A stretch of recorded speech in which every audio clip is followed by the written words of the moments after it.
บอลพอดีฮอนนอนเมนสตรีทเลี้ยวซ้ายเลี้ยวซ้ายชัดซีเลย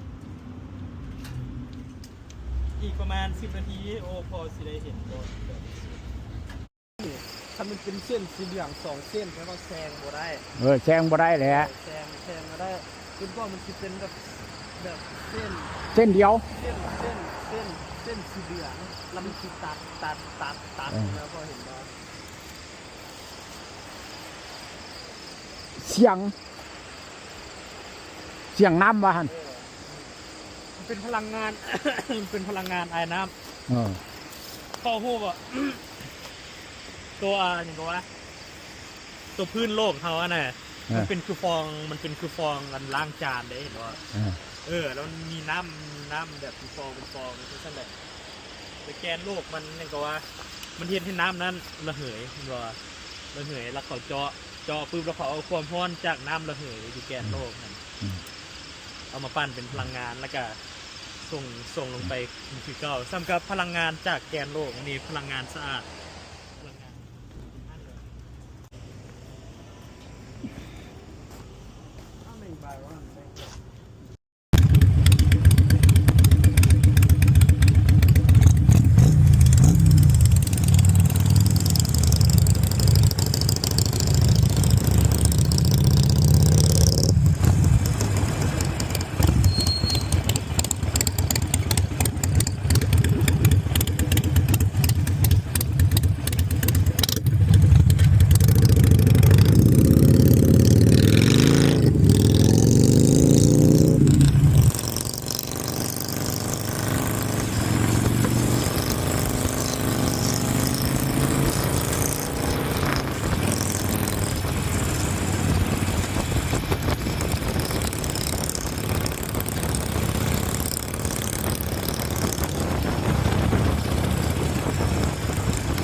เข้าน้ำเหรอพ่อเข้าห้องน้ำ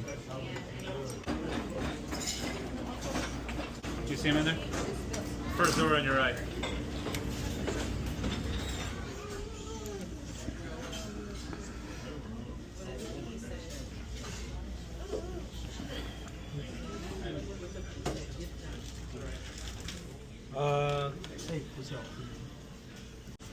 Can I get one cheeseburger? Cheeseburger? And then 2 jumbo bacon cheeseburger. French fries for all? Yes. And then can I get the onion ring? Onion ring? Yeah. Do you want soup for all of them? It's cream of potato tonight. Yes. Yeah? Oh, does it come with like? It comes with it, yeah. Does it come with it? Yeah. Jumbo, you said jumbo bacon? Yeah, 2.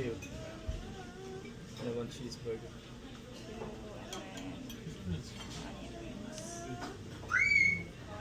Anything else for you? For me, can I get mozzarella sticks and strawberry shake? Strawberry shake? Absolutely. That should be all. Onion rings, and then a strawberry shake. Do you want the appetizers before all your food? Yeah. Yeah? You're welcome. อันนี้มันสุกจะคล้ายคือสุกเห็ดเนาะ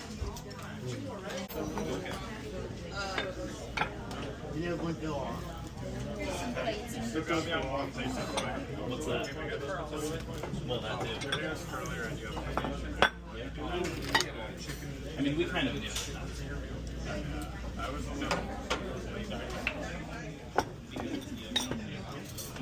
What? Well, I was supposed to I'll stir just in case. That's good.